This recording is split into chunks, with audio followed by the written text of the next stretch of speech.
마사회의 자료들을 보면 볼수록 마사회의 특징은 극단성이라고 생각을 합니다. 경쟁의 극단성이 있고요. 임금의 왜곡에 대한 극단성이 있습니다. 고용행태 왜곡에 대한 극단성이 있고 공공성을 훼손하는 극단성이 있습니다. 그러니까 어느 사업장이나 이런 문제들이 다 조금씩 있지만 이러한 부분들이 극단적으로 펼쳐졌을 때 어떻게 노동자의 정신과 육체를 훼손하고 있는지 이것들을 보여준다고 생각을 합니다. 그래서 이번에 이제 문중원 기수의 사망사고를 위험의 외주화라고 하는 측면에서 바라보고자 하는데, 이 위험의 외주화라고 하는 측면에서 바라보더라도 이 마사회의 위험, 마사회가 이제 가지고 있는 구조적 위험은 두 가지가 있습니다. 첫 번째는 부의역 사건이나 김용균 사건처럼 산해하청 구조가 아니라 위장된 자영업이라고 하는 형태로 외주화가 전개되고 있다. 그것도 공기업이라고 하는 곳에서라고 하는 점이고요. 두 번째는 공공성의 훼손이 되게 극단적으로 벌어지고 있다는 겁니다. 물론 이제 다른 공공기관도 마찬가지지만 마사회 같은 경우는 이 독점과 폐쇄성이 가지고 있는 극단성이 오히려 이 위험의 외주화와 교차되면서 이런 위험들을 증폭시키고 있고, 더불어서 도박이라고 하는 사행성이 이라는 점이 이 독점과 결부되면서 전반적으로 굉장한 문제를 안고 있다고 생각을 합니다. 그런 과정에서 이제 경마기수의 위치에 대해서 우리는 살펴볼 필요가 있는데, 우리는 보통 경마기수가 스포츠 선수인지 아니면 노동자인지 라는 질문에 쉽사리 답을 못합니다. 그러니까 전국적으로 경마기수가 122명으로 지금 현재 집계되고 있는데, 단지 숫자가 적은 것이 아니라 오히려 이런 위장된 자영업 형태와 독점 구조 때문에 다른 스포츠 선수들처럼 그러니까 다른 구단으로 자유롭게 이적을 한다거나 하는 것들이 봉쇄되어 있는 부분들이 있고요. 그 다음에 자영업자라고 하는 신분 때문에 노동자성을 인정받지 못하는 지점이 있습니다. 그 다음에 다른 스포츠와는 달리 사행성 산업에 그러니까 소속되어 있다라고 하는 지점 때문에 스포츠 선수라고 인식조차 되고 있지 못하다. 그렇기 때문에 이런 이중적인 배제가 경마기수의 취약성을 좀 더 드러난다고 생각을 합니다. 그래서 64페이지 보면은 마사회가 추진하고 있는 산업의 이 비율인데, 마사회는 1차 산업부터 2차 산업, 3차 산업을 포괄하는 전반적인 말산업 진흥을 그러니까 구현하고 있는 산업이라고 이야기를 하지만 실제로는 경마산업의 98.5%가 집중되어 있습니다.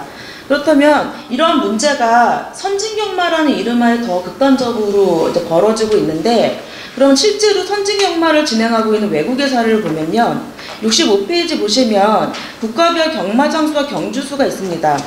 그러니까 호주와 미국, 영국, 일본들과 같은 이 사례들을 보면 외국의 모든 선수들이, 그러니까 선수들에 대해서 이제 하나의 공기업에 종속되어 있는 게 아니라 프리 기수 제도와 같이로 이제 주속되어 있고 많은 경마장 시설을 보유하고 있어서 선수들 개개인이 경기에 대한 자유로운 출전과 많은 상금을 받을 수 있는 기회나 환경에 놓여져 있습니다. 이런 상태에서 선진경마라는 것들이 이루어지고 있는 것인데, 만약에 공기업이, 그러니까 마사회가 선진경마를 추진한다고 하면 정말로 스스로의 독점성을 포기할, 그러니까 공기업으로서의 특권과 특혜까지를 내려놓을 것까지를 담보하면서 선진경마를 지금 추진하고 있는지 굉장히 궁금하다는 생각이 듭니다. 두 번째는 이런 선진경마를 통해서 왜곡되고 있는 것은 임금구조의 왜곡인데요. 앞에서 이야기를 했지만, 그러니까 스포츠 선수 간의 좀 비교를 해봅시다. 66쪽에 보면, 그러니까 이 기수들의 상금, 즉 임금구조를 살펴보면 다른 스포츠 선수들의 연봉과 비교해도 굉장히 낮게 설계되어 있습니다. 두 번째는 선진경마 시행국과 비교해서 경마 상금의 책정 비율이 굉장히 낮습니다. 그러니까 선진경마 시행국의 경우에는 경마 상금 전체에서 3%에서 5% 선에서 경마 상금 책정되고 있는데, 그러니까 마사회가 2006년 기준 매출액이 5조 원이었고 현재는 7.9조 원으로 올라가 있습니다. 그 중에 3%만 책정돼도 1,500억 수준이 되는 거죠. 근데 2006년 기준에 경마 상금은 800억 수준에 그쳤습니다. 세 번째는 경마한계 갬블 산업으로 분류되는 경정 경륜이 있습니다. 이들과 이제 상금 배분 구조를 살펴보면 여기 66쪽의 표를 보시면, 그러니까 지금 출전 선수가 6명이고 경륜 같은 7명인데 상금 지급 순위가 보통 1에서 5위거나 1에서 7위까지, 그러니까 출전만 하면 거의 대부분의 대부분의 선수들이 상금들을 나눠 가질 수 있게 구조화되어 있는데 경마는 보통 10에서 14명 정도가 출전을 하는데 단지 1위에서 5위만이 상금을 가져가게끔 되어 있습니다. 근데 아까 발표에서 말씀한 것처럼 그러니까 그러니까 경마에 출전하지 않으면 대부분의 임금을 받을 수가 없기 때문에 이 경마 기수로 하여금 이 순위 안에 들 수 있도록 아니면은 어떻게 해서라도 경기에 출전할 수 있도록 굉장히 종속적인 구조를 강화하는 게 이런 임금 구조에서 드러난다고 할 수가 있습니다. 그 다음에 세 번째는 이제 이 마사회가 기수와 맺는 계약인데요. 이런 상금 구조는 결과적으로 어떻게 되는 거냐면, 그러니까 상금을 받아서 생존을 영위하라고 하는 것과 사실상 다르지 않습니다. 하지만 통상 스포츠 구단에서 선수들과 계약을 할 때, 선수들과 계약이 갈 때, 예를 들어서 뭐 1등부터 5등까지의 순위에 든다는 거를 전제로 계약하지는 않습니다. 단지 이제 스포츠 재능을 구단을 위해서 최선을 다해야 된다라는 취지로 계약을 하는 거고, 그래서 일정한 노동력의 제공을 목적으로 하고 있습니다. 근데 마사회는 이런 것들이 이제 구단주와 감독의 역할인 마주와 조교서를 아웃소싱하면서 말관리사와 기수들을 이들의 종속적인 지위에 놓여 있게 하면서, 그리고 형식상 마사회가 마치 이제 경기만 시행하는 주체로 남는 식으로 만들면서 이러한 역할들을 외주화하였고, 그래서 실질적으로 마치 1등과 상금을 그러니까 계약으로 하는 이상한 변종의 도급 계약과 같은 형식으로 이런 상금 구조를 이게 변형하면서 이게 이러한 종속성들이나 이런 것들을 더 강화하고 있습니다. 그래서 이 68쪽에 보시면 이러한 경쟁이 극단화는 기수가 이제 경지 출전뿐만 아니라 일상적으로 말의 훈련을 담당하는 문제까지 포함돼서 일정한 노동력을 제공하고 있음에도 불구하고 그러니까 오히려 이제 이러한 다단계로 이어지는 위장된 자영업 형태와 도박산업 그리고 독점 구조가 교차하면서 경기 결과에 따른 상금이 임금과 노동자성을 지우고 있다고 볼 수 있습니다. 그래서 이러한 것들의 사례, 그러니까 위험의 외주화의 극단적 사례로 기수들의 위험을 살펴보면 앞에서도 나와서 간략하게 이야기를 하면 굉장히 극단적으로 높은 산업재해율을 볼 수 있습니다.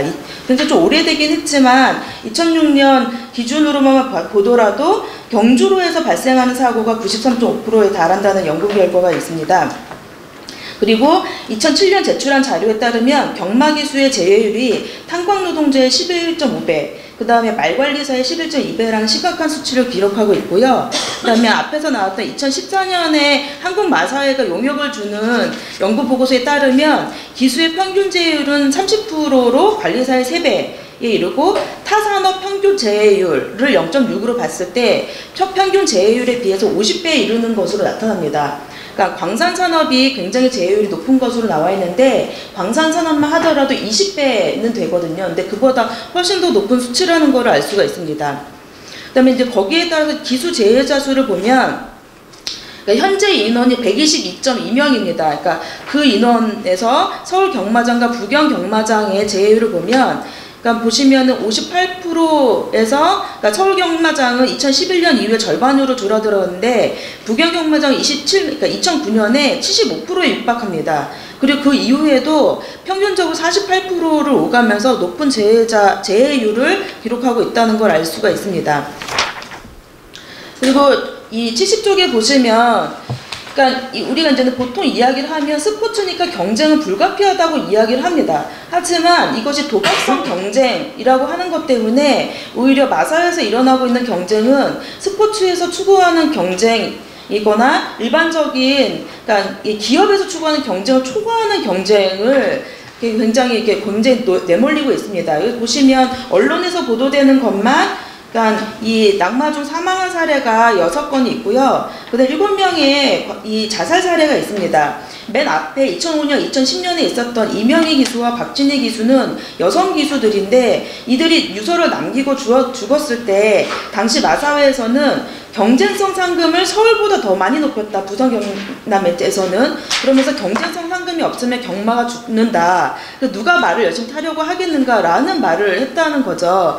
근데 당시 박진희 기수의 유서를 보더라도 그러니까 부산에서도 이 드러나지 않은 몇 번의 자살 시도가 있다는 걸 알 수가 있고, 그 다음에 견뎌내고 있는 자신에게 뭐 또라이 같은 X라면 손가락질하고 있는 조교사의 갑질도 같이 폭로하고 있습니다. 이것은 여전히 해결되지 않고 있다는 것을 나타내고, 그러니까 지금 문중원 기수에서 나타나고 있는 조교사의 폭언과 인격 모독 혹은 마사회의 비리와 계속 이어지고 있다고 생각을 합니다. 그리고 이 자살이라고 하는 것은 사실은 마사회를 벗어나면 기수가 다른 곳에서 활동할 수가 없습니다. 근데 그 안에서 여러 명의 동료들이 앞서서 자살을 했음에도 불구하고 사태가 전혀 해결되지 않는다는 것은 그 이후에 또 다른 자살들을 예고하는 것이나 다름없다고 생각을 합니다. 실제로 이제 2011년 경마 기수들의 직무 스트레스 척도 개발을 위한 연구를 보시면 71페이지에 경쟁, 체중 부담, 의사소통, 관중, 생활, 동료 비교, 부상 스트레스 7개 요인을 추출했는데, 이것이 관련되어 있는 게 다 다면적 고용 구조와 다단계 하청 구조, 그 다음에 의사소통과 관련된 위험한 작업 지시와 경마상에서의 뭐 많은 관중들로부터의 심한 욕설, 이런 것들이 다 직무 스트레스의 가장 심각한 요인들로 나타난다고 생각을 합니다. 그럼에도 불구하고 마사회는 여전히 경쟁성 상금이 없으면 경마가 죽는다고 라고 이야기를 하면서 연쇄적인 죽음에 대한 해결책을 회피하고 있습니다. 이 정도 되면 마사회에게 두 가지 선택지가 있는 것 같습니다. 저는 앞에 이 마사회가 공기업이기 때문에 공공성을 강화해야 된다라는 것을 계속 우리가 주장할 것이다. 이 사태까지 왔는데, 이것보다는 지금 마사회는 굉장히 이 공공성은 실종되었고 독점의 해악만 남아있는 상태입니다. 그리고 그 독점의 해악이 엄청난 폐쇄성을 만들고 이것이 노동자들의 연쇄적인 자살로 이어지고 있다고 생각을 합니다. 그렇다면 이러한 상황이라면 굳이 마사회를 공기업으로 존속시켜야 하는지도 우리 사회 근본적으로 이제는 따져볼 필요가 있다고 생각을 합니다. 마사회 매출액은 현재 이제 7조 8천억이 넘고요. 단기 순이익은 2,200원이 넘는 공기업 중에서도 알짜 공기업입니다. 이 중에서 1조 8천억 원이라고 하는 16%의 세금을 납부하고 있는데, 이것 때문에 공기업의 이 존재 가치가 있다고 지금 얘기할 수는 없을 것 같습니다. 그렇다고 하면 이 공공성이라고 하는 것은 사실 독점이나 폐쇄성을 극복하고 공공적 가치를 구현하는 것인데, 그것이 사회적으로든 아니면 내부의 노동조건이나 운영에서든 그 공공성의 가치를 같이 복원해야 된다는 것을 뜻합니다. 그렇기 위해서라고 하면 지금 여전히 이제 이 사태 해결을 전면에 나서지 않고 뭐 마주와 조교사협회 등 약간 그들이 이제 마사회가 만든 위장된 책임 주체들을 앞세워서 있는 지금의 국면에서는 더더욱 마사회 공공성은 허구가 아닌지 진지하게 따져볼 필요가 있다고 생각합니다. 이상입니다.